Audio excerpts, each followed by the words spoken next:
Hello everyone. So today we are starting with class 12 last chapter of biology, that is chapter number 13 biodiversity and conservation. ये सबसे easiest chapter है पूरी biology में. ठीक है, तो अगर हम बोर्ड्स के perspective से बात करें तो इकोलॉजी की जो आपकी पूरी यूनिट है वो 10 मार्क्स की होती है, जिसमें से ऑर्गेनिज्म एंड पॉपुलेशन आपका होता है 5 मार्क्स का. ठीक है, बायोडाइवर्सिटी एंड कंजर्वेशन होता है आपका 2 मार्क्स का, और जो आपका 12 चैप्टर है वो होता है आपका 3 मार्क्स का, दैट इज इकोसिस्टम. ठीक है, तो इस चैप्टर को हम लोग शुरू करते हैं बायोडाइवर्सिटी एंड कंजर्वेशन. तो अगर एक एलियन डिस्टेंट गैलेक्सी से हमारी अर्थ की तरफ देखेगा तो वो बहुत सारी चीजें देखकर अमीज हो जाएगा. क्या देखेगा वो यहाँ पे कि वो अमीज हो जाए, वो देखेगा यहाँ पे कितनी ज्यादा डाइवर्सिटी है लाइफ की. ठीक है, यहाँ पे कितना रिच वैरायटी ऑफ ऑर्गेनिज्म पाए जाते हैं. अगर मैं कॉमन मैन को ही बताऊँ ना कि हमारी अर्थ पे 20,000 species of ant, 3 lakh species of beetle, 28,000 species of fish and 20,000 species of orchid present है, तो कोई भी कॉमन मैन हैरान हो जाएगा क्योंकि हम लोगों ने इतनी सारी स्पीसीज देखी नहीं है, बट एक्चुअली में ये होती हैं.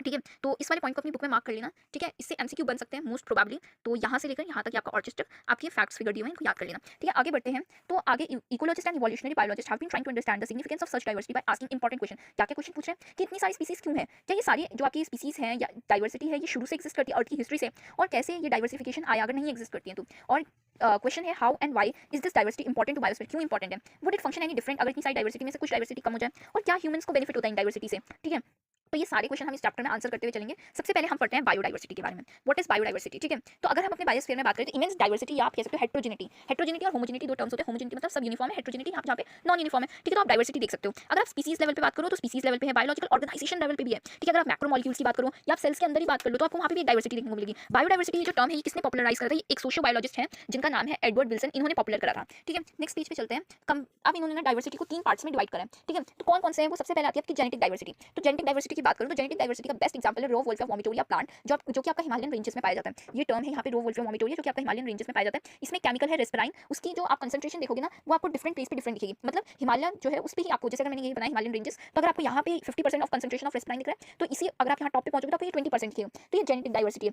अगर मैं आपको बताऊँ कि हमारी अर्थ में 50,000 स्पीसीज ऑफ आपकी किसकी प्रेजेंट है, राइस की, और 1000 of species of variety of mango present है. ठीक है, तो ये एमसीक्यू में पूछ सकते हैं, ये वाली लाइन को मार्क कर लेना. 50,000 जेनेटिक स्पीसीज ऑफ आपकी राइस की प्रेजेंट है और आपकी 1000 of species of mango present है. Hope this term is clear to you. आगे बढ़ते हैं स्पीसीज डाइवर्सिटी. अब स्पीसीज डाइवर्सिटी पे अगर मैं आऊँ तो आपने स्पीसीज डाइवर्सिटी कहाँ पे देखी, अगर आप वेस्टर्न घाट्स में जाओ तो वेस्टर्न घाट्स में आपको ग्रेटर एम्फीबियन की स्पीसीज की डाइवर्सिटी देखने को मिलेगी एज कम्पेयर टू ईस्टर्न घाट. ये आपका आ सकता है एसर्शन रीजन में. इसको याद रखना, वेस्ट में ज्यादा एम्फीबियंस की diversity as compare to east. ठीक है, अब आगे बढ़ते हैं, ये पूरा इंपॉर्टेंट है, इसको पूरे को याद करना है. वेस्ट में ज्यादा है एज कम्पेयर टू ईस्ट. ठीक है, इकोलॉजिकल डाइवर्सिटी. तो इकोलॉजिकल डाइवर्सिटी हमें कहाँ पे देखने को मिलती है, अगर मैं बात करूँ कंट्री है जैसे नॉर्वे. ठीक है, नॉर्वे कंट्री और इंडिया को कंपेयर करूँ तो इंडिया में आपको कितनी सारी चीजें देखने को मिलती है. अगर मैं आपको इंडिया में बोलूँ, आपको मैंग्रोव फॉरेस्ट देखने को मिलेंगे, वेटलैंड्स देखने को मिलेंगे, रेन फॉरेस्ट देखने को मिलेंगे, स्टोरीज देखने को मिलेंगी, मीडोज देखने को मिलेंगे. ठीक है, अगर आप देखो तो इंडिया के इकोसिस्टम में ज्यादा वैरायटी है एज कम्पेयर टू नॉर्वे.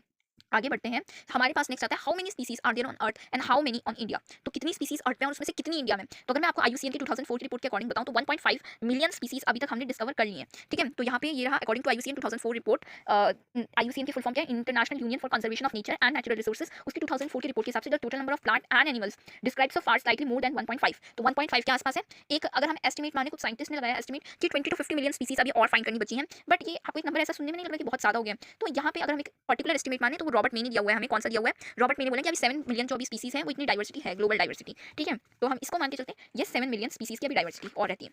आगे बढ़ते हैं नेक्स्ट पेज में. नेक्स्ट पेज में क्या अगर हम देखें तो हमारी अर्थ पे या इंडिया की बात करें तो इंडिया में अगर हम बात करें, या फिर अभी पहले हम पूरे वर्ल्ड की बात करते हैं फिर इंडिया वाला टॉपिक आगे लेकर चलेंगे. ठीक है, तो हमारे अर्थ में 70% ऑफ दी अगर आपका डाइवर्सिटी का जो पॉपुलेशन है उसमें आपकी जो स्पीसीज के रिकॉर्ड में आते हैं वो एनिमल्स होते हैं. 70% एनिमल्स होते हैं. अगर हम 70% का भी अगर आप देखो तो वो 70% में भी अगर आप देखो तो मोर देन 70% आपके 10 में से देखो 7 तो आपके इंसेक्ट्स ही होंगे. ठीक है, तो ये चीज तो हमने 11th में भी पढ़ी थी, ग्रेटेस्ट किंगडम कौन सा होता है आपका अर्थोपोडा. ठीक है, तो वही चीज यहाँ पे आई है. मोर देन 70% आपको एनिमल्स मिलेंगे और उन 70% में से उन 70% के अंदर देखोगे तो आपको 10 में से 7 आपको क्या मिलेंगे, इंसेक्ट्स मिलेंगे. और 22% आपको क्या मिलेगा, एंड आपके प्लांट्स मिलेंगे. 22% प्लांट्स मिलेंगे. 70% आपके हो गया आपके एनिमल्स, 22% हो गया आपके प्लांट्स. ठीक है, ये वाली चीज को याद रखना है. और इन प्लांट्स में आपके ब्रायोफाइट, प्रेडिडोफाइट, जिम्नोस्पर्म, एंजियोस्पर्म, ये सब आते हैं, एल्गे, फंगी, ये सब आते हैं. ठीक है, अब एक और नीचे यहाँ पे लाइन दी गई है कि अगर आप देखोगे फंगी की जो आपकी स्पीसीज है और आप देखोगे तो total number of fungi species in the world is more than combined total species of fishes, amphibians, reptiles and mammals. अगर आप रेप्टाइल्स, मैमल, फिशेस, एम्फीबियंस को मिला दो तो ये फंगी की स्पीसीज को कवर नहीं कर पाएंगे. ठीक है, तो मैं अगर आपको एक एस्टिमेट दूं इनकी स्पीसीज कितनी है तो फिशेस अभी हमने पढ़ा 28,000 स्पीसीज है. एम्फीबियंस आपकी होती है 4,780, रेप्टाइल्स 7,150, मैमल्स 4,650 स्पीसीज है.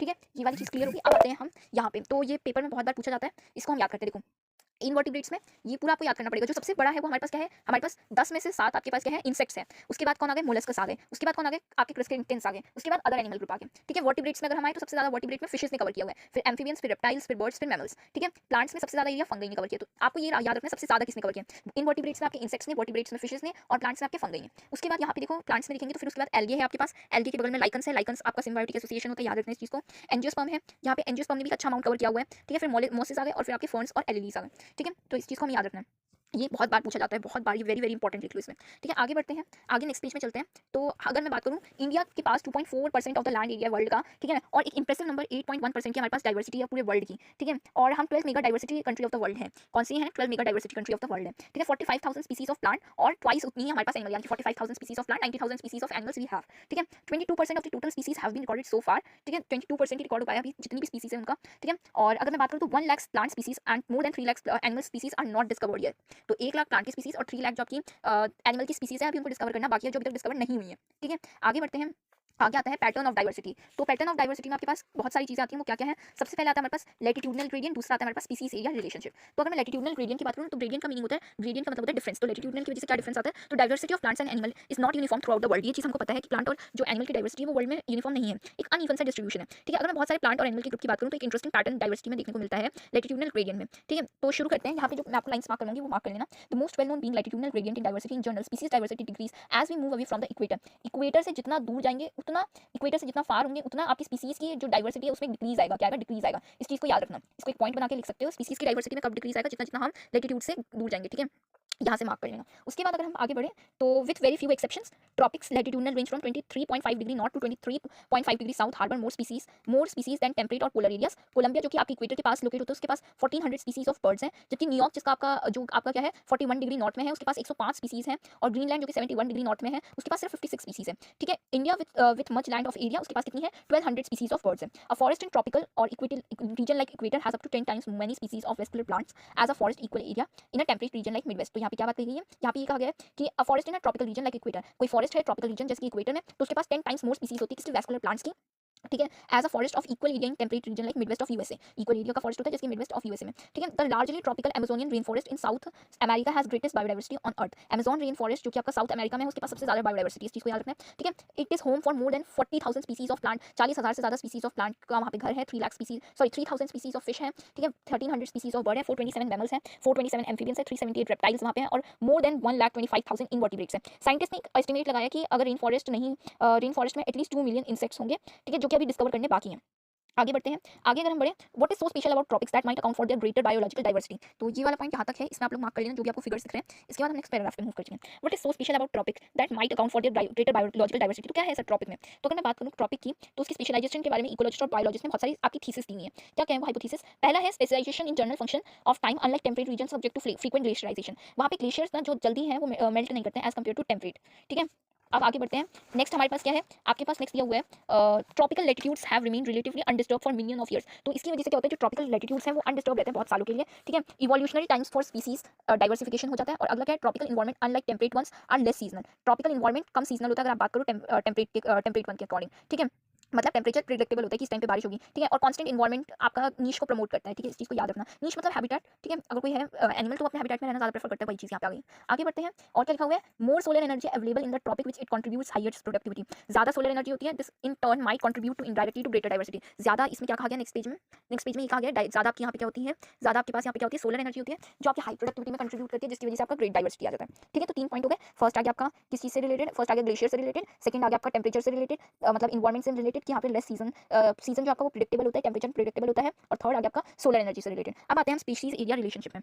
आपको ये ग्राफ दिख रहा है, ये बहुत बहुत बहुत इंपॉर्टेंट है, बोर्ड में भी आया हुआ है। ठीक है, तो आपका यहाँ पे during the pioneering and extensive exploration wideness South America jungles the great German naturalist and geographer Alexander von Humboldt इन्होंने क्या करा? इन्होंने ऑब्जर्व करा स्पीसीज एरिया रिचनेस के अकॉर्डिंग इन्होंने ग्राफ दिया है। ठीक है, तो ये कुछ रेक्टेंगुलर हाइपरबोला दिख रहा होगा आपको। ठीक है, तो आगे बढ़ते हैं। इसका फॉर्मूला यहाँ पे दिया हुआ है log s is equal to log c plus z log a। यहाँ पे s क्या सिंबलाइज करता है आपका? ये जो फॉर्मूला है इसमें s क्या सिंबलाइज करता है? s आपका स्पीसीज की रिचनेस को सिंबलाइज करता है, a एरिया को, z स्लोप की लाइन को, और y जो आपका c है वो y इंटरसेप्ट को। ठीक है, तो ये चीज आपको क्लियर होगी, जो कि z की वैल्यू 0.1 से लेकर 2 के बीच में रहेगी। ठीक है, आगे बढ़ते हैं। अब ये ग्राफ देखो, ग्राफ कैसे बन रहा है यहाँ पे? देखो यहाँ पे मैं इस ग्राफ को बना के दिखाती हूँ। सो हमने एक लाइन खींची, ठीक है, और नीचे हमने एरिया डिस्क्राइब करा हुआ, ये वाला एरिया है, और ये वाला आपकी स्पीसीज की रिचनेस है। तो ये ग्राफ कैसे बन रहा है? आपकी लॉग स्केल ऐसे जा रही है स्ट्रेट, और आपका जो ये वाला है ये कैसे बन रहा है? हाइपरबोला बन रहा है। ठीक है, ये आपका एस क्या है? ये एस क्या था? स्पीसीज की रिचनेस। ठीक है, ये ग्राफ एस को रिप्रेजेंट करता है जो कि होती है स्पीसीज की रिचनेस, जिसका फॉर्मूला क्या है? S is equal to C A Z. ठीक है, तो आगे बढ़ते हैं। आगे नीचे क्या गया है? z value in the range of 0.6 to 1.2। For example z की जो आपकी वैल्यू है वो आपकी रेंज कर सकती है 0.6 से लेकर 1.2। फॉर एग्जांपल अगर फ्रूट ईटिंग बर्ड्स की बात करें, मैमल्स की बात करें डिफरेंट कॉन्टिनेंट में, तो जो स्लोप फाउंड हुआ है वो 1.15 हुआ है। ठीक है, ये वाला पॉइंट भी मार्क कर लेना। आगे बढ़ते हैं। Ecologist believed that communities with more species generally tend to be more stable than those of less species. जितनी ज़्यादा स्पीसीज, अब यहाँ पे एक पॉइंट मार्क कर लेना मेरा, इसको यहाँ पे लिख लेना, ठीक है। जितनी ज़्यादा स्पीसीज उतनी ज़्यादा स्टेबिलिटी। स्पीसीज में इंक्रीज आएगा तो स्टेबिलिटी में भी इंक्रीज आएगा, ठीक है। ये यहाँ पे नीचे लिखा हुआ है एनसीईआरटी में, इसको साइड में एक छोटा सा बॉक्स बना के लिख लेना। ये कहाँ लिखा हुआ है, अगर आप यहाँ पे देखोगे ये वाली 2 लाइनें हैं इनमें, ठीक है, पढ़ लेना। आगे बढ़ते हैं। तो a stable community should not show too much variation. एक स्टेबल कम्युनिटी में ज़्यादा वेरिएशन नहीं होनी चाहिए। क्यों नहीं होनी चाहिए, उसका रीजन भी दिया हुआ है। It must be either resistant और रेजिलिएंट टू ओकेजनल डिस्टर्बेंस। या तो वो रेजिस्टेंट होगा या फिर ओकेजनल डिस्टर्बेंस के लिए हो जाएगा, ठीक है। Second, it must be resistant to invasion by alien species. Alien species अगर वहाँ पे आ रही हैं तो उसको सामना कर सके, ठीक है, ऐसा होना चाहिए, ठीक है। उसके बाद नेक्स्ट क्या कहा गया है यहाँ पे, आपका डेविड टी इल्मेंस यहाँ पे नेम दिया हुआ है इनका, ठीक है। तो long term ecosystem experiment using outdoor plot इन्होंने करा था, ठीक है। टिलमैन ने फाउंड करा कि plot with more species showed less year two year variation. जितनी ज़्यादा स्पीसीज उतना कम वेरिएशन दिख रहा था, ठीक है, in total biomass. He also showed that experiment जो उन्होंने एक्सपेरिमेंट करा, उन्होंने diversity increase diversity contribute to higher productivity. इन्होंने कहा कि जैसे जैसे डाइवर्सिटी में इंक्रीज आता है वैसे वैसे प्रोडक्टिविटी में इंक्रीज आता है, ठीक है। ये वाला चीज़ क्लियर हो गया। इसके बाद आगे बढ़ते हैं। आगे हमारे पास है next, there are no direct answer to such negative questions. अच्छा, एक इन्होंने आप देख सकते हो यहाँ पे नीचे लाइन लिखी हुई है। मैं सारी बुक नहीं पढ़वा रही हूँ क्योंकि रिवीजन के लिए वीडियोस, ठीक है। There are no direct answer to such negative questions but we can develop a proper perspective through an analogy the right proper hypothesis. ये हाइपोथेसिस क्या है ये बता देती हूँ, ठीक है। एक स्टैनफोर्ड इकोलॉजिस्ट है जिनका नाम है पॉल एनरिच। इनका नाम याद रखना है जो कि पूछा जाएगा हमसे, ठीक है, पेपर में एमसीक्यू में। तो इन्होंने एक हाइपोथेसिस दिया हुआ है कि अगर एक एयरप्लेन है, ठीक है, उसके सारे पार्ट्स जॉइन टुगेदर है। राइवर्स यहाँ पे क्या है, राइवर्स को उन्होंने स्पीसीज बोला है। मैं तुम्हें समझा देती हूँ, देखो। एयरप्लेन क्या है, इकोसिस्टम है। एयरप्लेन क्या है, इकोसिस्टम। इस चीज़ को याद रखना। राइवर्स क्या आपकी स्पीसीज है, राइवर्स बोले तो नट, ठीक है, उसमें जो नट होता है उसकी क्या है, स्पीसीज, ठीक है। और आपके पास जो विंग्स हैं, ठीक है, वो इंपॉर्टेंट स्पीसीज है, ठीक है। जो आपके विंग्स वाले जो राइवर्स हैं, मतलब जो नट हैं जो विंग्स पे हैं, वो इंपॉर्टेंट स्पीसीज है। तो अब बात करते हैं, उन्होंने क्या कहा कि एयरप्लेन है, ठीक है, उसके सारे पॉइंट्स जॉइन है राइवर्स से, मतलब जितना भी इकोसिस्टम है वो सारा का सारा भरा हुआ है, आप कह सकते हो वो स्पीसीज से, ठीक है। अगर पैसेंजर ट्रैवलिंग करते हैं और जो आपके नट हैं यानी कि जो आपकी स्पीसीज है, ठीक है, वो लूज हो जाती है, ठीक है, या कुछ एक्सटेंट हो जाती है। यहाँ पे हम स्पीसीज के रिस्पेक्ट में बात करें तो वो एक्सटेंट हो जाती है, तो हम लोग सेफली फ्लाइट कर पाएंगे नहीं ना, यानी कि इकोसिस्टम का प्रॉपर फंक्शन नहीं हो पाएगा, ठीक है। बट जैसे जैसे स्पीसीज और कम होती जाएंगी वैसे वैसे और डेंजरस सिचुएशन आ जाएंगी, ठीक है। ऐसे ही इसमें एक और चीज़ कही है कि अगर हम स्पीसीज को हटा दे तो वो क्रिटिकल सिचुएशन आ जाएगी, ठीक है। Loss of rivets on the wings, मतलब जो आपकी की स्पीसीज हैं जो इकोसिस्टम में मेजर पार्ट कर रहे हैं, अगर वो लॉस्ट हो जाएंगे यानी कि वो एक्सटेंड हो जाए तो हमारे लिए हार्मफुल सिचुएशन हो जाएगी और हम मतलब सेफली फ्लाइट नहीं कर पाएंगे, ठीक है। Then loss of few rivets on seats और विंडोज इनसाइड द प्लेन, ठीक है। इसकी वजह से हमें बहुत भारी क्या उसका नुकसान हो सकते हैं। तो ये पूरी हाइपोथेसिस क्या है, मैं इसको एक बार शॉर्ट में एक्सप्लेन कर देती हूँ। इन्होंने ये कहा कि एक प्लेन है वो इकोसिस्टम लिया हमने, और जो राइवर्स हैं जो ऐसे ही नॉर्मल लगे होते हैं हमने उनको नॉर्मल स्पीसीज लिए, और जो विंग वाले हैं उनको हमने लिए जो इंपॉर्टेंट स्पीसीज है, ठीक है। उन्होंने कहा कि जैसे एक इकोसिस्टम में स्पीसीज इंपॉर्टेंट होती है, जैसे एयरप्लेन में ना नट इंपॉर्टेंट होते हैं, वैसे एक इकोसिस्टम में स्पीसीज इंपॉर्टेंट होती है। अगर मैं इनको एक्सटेंड कर दूँ तो इसकी वजह से बहुत सारी प्रॉब्लम्स आ जाएंगी। सेम वे में यहाँ पे भी बात करेंगे, ठीक है। अब लॉस ऑफ बायोडाइवर्सिटी पे आ गए हम। लॉस ऑफ बायोडाइवर्सिटी की मैं अगर बात करूँ तो बायोडाइवर्सिटी लॉस होने के बहुत सारे कारण हैं। ट्रॉपिकल पैसिफिक आइलैंड में बात करें तो extension of more then 2000 species हो चुका है, यहाँ पे आपको लिखा हुआ है एक्सटेंड हो चुके हैं मोर देन 2000 स्पीसीज, ठीक है। आईयूसीएन की रेड डेटा बुक की अकॉर्डिंग, रेड डॉक्यूमेंट के अकॉर्डिंग क्या कहा गया है कि 784 स्पीसीज इंक्लूडिंग 338 वर्टिब्रेट्स, 359 इनवर्टिब्रेट्स और 87 आपके कौन है 87 आपके प्लांट्स, तो ये एक्सटेंट हो चुके हैं, ठीक है। 784 टोटल स्पीसीज एक्सटेंड हो चुकी है 500 ईयर्स में, ठीक है। Some example of recent extinction जिसमें आपका डोडो आता है, ठीक है, क्वागा आता है, थाइलिशियन आता है और सिटलर सी काऊ आती है जो रशिया में पाई जाती थी, ठीक है। और अगर हम देखें लास्ट 20 ईयर्स में हमने विटनेस करे हैं 27 स्पीसीज का डिसअपियरेंस, ठीक है। और आगे बढ़े तो यहाँ पे नेक्स्ट पेज पे भी आपको दिए हुए हैं कुछ स्पीसीज के एक्सटेंशन। तो 15,500 स्पीसीज जो कि वर्ल्ड वाइड फेस कर रही है थ्रेटनिंग एक्सटेंशन का थ्रेट, ठीक है, ये यहाँ पे दिया हुआ है, ठीक है। उसके बाद 12% ऑफ ऑल बर्ड स्पीसीज यहाँ पे एक्सटेंशन फेस कर रही है। ये वाली लाइन शायद यहाँ पे हट गई है, मैं इसको दिखाती हूँ। 15,000 और 12% यहाँ पे बर्ड्स जो है वो एक्सटेंशन फेस कर रही है। 23% आपके मैमल्स एक्सटेंशन फेस कर रहे हैं, ठीक है। 32% आपके एम्फीबियंस हैं जो एक्सटेंशन की एक तादाद पे आ चुके हैं। 31% जिम्नोस्पर्म है। इस चीज़ को याद रखना, इन 1500 के अंदर आपका जो रेशियो है वो ऐसे ही हुआ है, ठीक है। अब बायोडाइवर्सिटी का लॉस किन कारणों से होता है, तो 4 कारणों से होता है। सबसे पहले आता है इनको हम 4 इविल क्वार्टर्स भी कहते हैं, ठीक है। याद रखना इनका दूसरा नाम क्या है, इविल क्वार्टर। क्वेश्चन ऐसे आएगा, right the 4 evil quarters of the cause of loss of biodiversity. तो सबसे पहला इविल क्वार्टर क्या है, हैबिटेट का लॉस, ठीक है। हैबिटेट के लॉस की बात करूँ तो यहाँ पे आपको क्या लिखा हुआ है, देखो मैं इसको ना अपनी लैंग्वेज में समझाती हूँ, इसमें फिर जो पॉइंट्स मार्क करने वाले होंगे वो मैं करा दूँगी। It is most important cause during animal to plant extinction. अगर मैं बात करूँ तो अगर आप देखोगे तो हैबिटेट बहुत सारी अगर मैं बात करूँ फॉर एग्जाम्पल कोई प्लांट है वो ट्रॉपिकल रेन फॉरेस्ट में रहना पसंद करता है, ठीक है, और ट्रॉपिकल रेन फॉरेस्ट कम हो गई तो वो प्लांट कैसे रहेगा, ठीक है। तो पहले जो अर्थ का टोटल 14% ऑफ एरिया कवर करते थे ट्रॉपिकल रेन फॉरेस्ट, पर अब सिर्फ 6% एरिया कवर करें। ये चीज़ यहाँ पे आपको लिखी हुई है, ठीक है, बुक में लिखी हुई है, ये कोई। उसके बाद आगे बढ़ते हैं, एक और नीचे आपको लाइन दी हुई है, ये वाला मार्क कर लेना। The Amazon harbouring probably million of species being cut and clean for cultivating soya beans. जो आपका अमेजोन फॉरेस्ट है उसको कट कर रहे हैं, क्लीन कर रहे हैं ताकि वहाँ पे हम लोग खेती कर सकें, ठीक है। बट वो गलत है क्योंकि हमारा जो अमेजोन रेन फॉरेस्ट है वो आप कह सकते हो 70% आपका क्या कर रहा है, वो आपको ऑक्सीजन प्रोवाइड कर रहा है, ठीक है। और beside the total loss degradation of many habitat by pollution also threatens the survival of many species. अगर आप इतने सारे पेड़ों को काट दोगे तो क्या होगा, उसमें बहुत सारे ऐसे माइग्रेटरी बर्ड्स होंगे जो उसी फॉरेस्ट में रहना पसंद करते होंगे, वो क्या होंगे, वो एक्सटेंट हो जाएंगे, ठीक है। ओवर एक्सप्लॉइटेशन की अगर मैं बात करूँ, we need turns when men's need turns into greed, it's lead to over exploitation. जब मैन की नीड जो है वो ग्रीड में बदल जाए तो ओवर एक्सप्लॉइटेशन को लीड करती है, ठीक है। आगे बढ़ूँ तो बहुत सारी स्पीसीज़ हैं जो लास्ट 500 ईयर में एक्सटिंक्ट हो चुकी हैं, जैसे सेटलर काऊ, ठीक है, ये आपको नेक्स्ट पेज में एग्जांपल दिया हुआ है, जैसे कि आपकी सेटलर काऊ हो गई, पैसेंजर पिजन हो गया, ठीक है, ये सब ओवर एक्सप्लॉइटेशन की वजह से हुआ है, ये सारा ओवर एक्सप्लॉइटेशन की वजह से हुआ है। अगर हमें ज़रूरत है, अब फॉर एग्जांपल हमें पहले 500 घरों की ज़रूरत है, ठीक है, अब हर पर्सन कह रहा है मुझे तो और घर चाहिए, मुझे तो और एरिया कवर करना है, अब 500 लोगों के लिए हमें 500 घर ही तो चाहिए, या मोस्ट प्रोबेबली हमें 1000 ही घर चाहिए होंगे, बट नहीं, हम लोगों ने अपनी नीड को ग्रीन में बदलते जा रहे हैं और 2000 हमने घर बनवा लिया, तो उससे बायोडाइवर्सिटी का भी तो लॉस हो रहा है ना। सेम चीज़ एलियन स्पीसीज़ का इन्वेजन, अगर एलियन स्पीसीज़ का इन्वेजन की बात करूँ तो जैसे फॉर एग्जांपल एक पर्टिकुलर प्लेस है, इंडिया की बात करते हैं, अभी का एक बेस्ट एग्जांपल लेते हैं, ठीक है, पार्थेनियम या कैरेट ग्रास इंडिया में आया, पहले वो इंडिया में नहीं था, ठीक है, उसकी वजह से बहुत सारा एक आप कह सकते हो लॉस हुआ है, ठीक है। इसको और सिंपल लैंग्वेज में समझाऊं तो कैसे समझा सकती हूँ, when an alien species introduce unintentionally, तो वो कुछ जो इंडिजिनियस स्पीसीज होती है, जो लोकल स्पीसीज है, उनका लॉस कर देती है, एक्सटेंशन कर देती है। Example carrot grass, parthenium, African catfish, ठीक है, आपकी क्लैरिस हो गई, और आपका एक्वाकल्चर के लिए जो यूज होती थी, और उसके बाद इन्होंने जो इंडिजिनियस कैटफिश है उनको रिवर से हटा दिया है क्लैरिस में, ठीक है। आगे बढ़ते हैं, ये आपको एग्जाम्पल इसी में दिख जाएंगे, ये रहे आपके पॉइंट्स, ठीक है, जो आपको याद करने हैं, ये वाले, ठीक है। तो नील पर्च इंट्रोड्यूस इनटू लेक और लेक विक्टोरिया इन ईस्ट अफ्रीका, नील पर्च को इंट्रोड्यूस करा गया लेक ऑफ ईस्ट अफ्रीका में, तो इसकी वजह से एक्सटेंशन हो गया, unique assemblage of more than 200 species of cichlid fish in the lake, ठीक है। अगर मैं नेम प्रोनाउंस करने में कोई गलती करूँ तो आई एम रियली सॉरी। इसके बाद कैरेट ग्रास वाला एग्जांपल हो गया, उसके बाद क्लैरियस और आपका गैरीप्लाइनस वाला हो गया एग्जांपल, ठीक है। आगे बढ़ते हैं को एक्सटेंशन पे। को एक्सटेंशन क्या होता है, हमने पढ़ा था कि एक स्पीसीज अगर इवॉल्व होती है तो उसके कारण दूसरी जो उस पर डिपेंड होती है वो भी अपने आप को इवॉल्व करती है, जैसे प्लांट्स ने अपने आप को इवॉल्व किया है, ठीक है। पहले जैसे एनिमल्स खाते थे तो उन्होंने क्या किया, अपने अंदर थॉर्न्स लेकर आ गए, वो पत्ते एकदम शार्प हो गए, ठीक है, तो वही वाली बात। तो कोई यहाँ पे अगर आप देखो, when a species become extinct the plant and animal species associate to it also become extinct. अगर इसका बेस्ट एग्जांपल की बात करें तो हमारे पास कौन सा है, co evolve plant, pollinator, mutualism where co extension of one lead to extension of other, ठीक है। जो को इवॉल्व प्लांट होते हैं, पॉलिनेटर होते हैं, अगर एक एक्सटेंड हो जाएगा तो दूसरा भी एक्सटेंड हो जाता है, ठीक है। उसके बाद हमारे पास आता है नेक्स्ट, दो लास्ट के दो पेज बचे हैं जिसमें हमारे पास आता है why should we conserve biodiversity, हमें क्यों कंजर्व करनी चाहिए बायोडाइवर्सिटी। तो सबसे पहले आता है नैरो यूटिलिटियन, इसमें जो पॉइंट मार्क करने वाला है वो यहाँ से मोर देन 25 से, आप यहाँ से लेकर मार्क कर लेना, और कहाँ तक मार्क कर लो, देखो यहाँ तक, used by native people around the world तक, ठीक है। और उसके बाद आपको यहाँ से मार्क करना है बायोस्फीयर से लेकर, ठीक है, और यहाँ तक इंपॉर्टेंस तक, इतना मार्क कर लिया, इतना मार्क कर लिया। मैं आपको नैरो यूटिलिटियन समझाती हूँ क्या होता है, ठीक है। ह्यूमन काउंटलेस डायरेक्ट इकोनॉमी से बेनिफिट करता है, जैसे आपका फूड हो गया, ठीक है, वो प्लांट से मिलता है, ठीक है, फायरवुड हो गई हमें प्लांट से मिलती है, फाइबर हो गया, जूट हो गया, फ्लैक्स हो गया, आपका कॉटन हो गया, ये सारा प्लांट से तो मिलता ही, नेचुरल सोर्स है। कंस्ट्रक्शन का मटेरियल हो गया, टिम्बर हो गया, कंस्ट्रक्शन वर्क में जो यूज होता है, ये सब नैरो यूटिलिटियन के अंदर आते हैं, ठीक है। अगर मैं आपकी बात करूँ इसमें क्या क्या चीज़ आती है, तो इसके अंदर 4 चीज़ आती हैं, नैरो यूटिलिटियन, ब्रॉड यूटिलिटियन और एस्थेटिक प्लेजर और फ्लड इरोजन एंड कंट्रोल, ठीक है। जो आपके क्या बनाते हैं, ये आपके बनाते हैं, ये क्वेश्चन आएगा why should be conserve biodiversity. Narrow utilitarian, more than 25% of the drugs जो कंट्री में सोल्ड होते हैं वर्ल्ड वाइड, उसमें वो सारे के सारे प्लांट से बनते हैं, और 25,000 स्पीसीज ऑफ प्लांट कंट्रीब्यूट करती है ट्रेडिशनल आपके किसमें किसमें कंट्रीब्यूट करती है, तो वो कंट्रीब्यूट करती है आपके आपके प्लांट्स की मेडिसिन में, ठीक है। आगे बढ़ते हैं, आगे क्या लिखा है, बायो प्रोस्पेक्टिंग, तो ये exploring molecular genetic and species level diversity है, ठीक है। इकोनॉमिक ग्रोथ के लिए अगर आपको छोटे लेवल पे, अगर मॉलिक्यूलर लेवल पे स्पीसीज की डाइवर्सिटी को पढ़ते हो वो आते हैं, ठीक है। अब ब्रॉड यूटिलिटियन में आ जाते हैं, ये क्या होती है। अब हम आ गए हैं टर्म ब्रॉड यूटिलिटियन पे। तो ब्रॉड यूटिलिटियन क्या होता है, बायोडाइवर्सिटी में जो भी आपको नेचर प्रोवाइड करती है सर्विसेज, जैसे कि ऑक्सीजन हो गई आपके पास, ठीक है, या फिर आपके पास पॉलिनेशन हो गया, या फिर आपके पास एस्थेटिक प्लेजर हो गया, ठीक है, या फिर आपका फ्लड इरोजन होगा। मुझे लग रहा है ना मैंने कुछ गलती कर दी, ठीक है। अच्छा हाँ, मैंने शायद ना यहाँ पे क्वेश्चन बोला होगा why should be conserve biodiversity, तो वहाँ पे मैंने ये एस्थेटिक प्लेजर और फ्लड इरोजन वर्ड डाल दिया होगा, ठीक है। बट ये पार्ट है आपका ब्रॉड यूटिलिटियन का, इसमें 3 चीज़ें आती हैं बेसिकली, एक होता है नैरो यूटिलिटियन, एक होता है ब्रॉड यूटिलिटियन, और एक होता है फ्लड आपका एथिकल, ठीक है। ये 3 टर्म्स आती है। नैरो यूटिलिटियन होती है कि आपने डायरेक्ट इकोनॉमी के यूज़ के लिए चीज़ें कोई भी इन्वायरमेंट से, इकोसिस्टम से ले ली, ठीक है। ब्रॉड यूटिलिटियन होता है कि आपने इकोसिस्टम से सर्विस ली, जैसे आपका ऑक्सीजन हो गया, जैसे आपके नेक्स्ट पेज में लिखा हुआ है कि अमेजॉन रेन फॉरेस्ट 20% जितना भी अर्थ पे आपका ऑक्सीजन है उसकी 20% जो डिमांड है वो आपकी अमेजॉन रेन फॉरेस्ट से आती है, ठीक है। इथिकल में क्या होता है, एथिकल होता है मतलब जो आपका एथिकली सही हो, मोरली सही हो, जैसे अगर आपने देखा होगा बहुत सारे मिलियन ऑफ एनिमल्स जो हैं या प्लांट्स हैं वो पूजा वर्शिप होती है उनकी, ठीक है। तो every species has an intrinsic value, हर किसी की intrinsic value, though it may not be हमारी डायरेक्ट यूज़ की ना हो, बट वो मोरली और एथिकली हमें उसको ड्यूटी की हम उसको डिस्ट्रॉय ना करें, ठीक है। हमारी मोरली और एथिकली ड्यूटी की हम उसको डिस्ट्रॉय ना करें।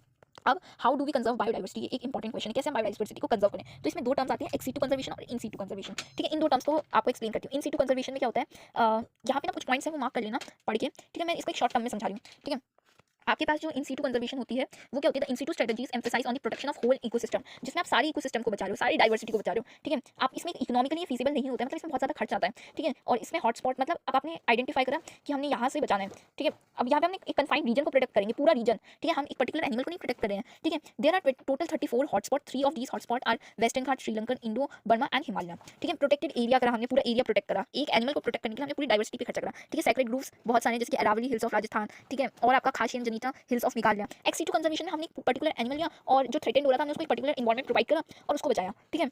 और ये इकोनॉमिकली आपका अच्छा भी होता है, क्यों? क्योंकि इसमें कम पैसा आता है। हमने उसको फर्टिलाइज करा, इन विट्रो आपने टेक्निक यूज़ करी। अब मैं इसको ना थोड़ा सा अच्छे से समझाती हूँ। देखो यहाँ पे आता है इन सीटू कंजर्वेशन के बारे में। तो इन सीटू में हमने पूरा एनवायरनमेंट प्रोटेक्ट करा। अब इसमें हाई डिग्री ऑफ एंडीमिज्म होते हैं, that is the species confined to that region are not found anywhere else. उस रीजन में जो पर्टिकुलरली स्पीसीज है कहीं और नहीं पाई जाएंगी, उसको एंडीमिज्म कहते हैं। ठीक है, तो 25 डाइवर्सिटी है, 25 बायोडाइवर्सिटी के हॉटस्पॉट है। ठीक है, जिसमें आप लिस्ट देख सकते हो, total number of biodiversity hotspot in the world linked to 34। ठीक है, जिसमें western Ghat, Sri Lanka, Indo Burma और हिमालय है, जो कंट्री में हमारी कंट्री में एक्सेप्शनली हाई बायोडाइवर्सिटी रीजन है। 2% of the total earth land area, the number of species they collectively harbour is extremely high and strict protection of these hotspot could reduce ongoing mass extinction by almost 30%।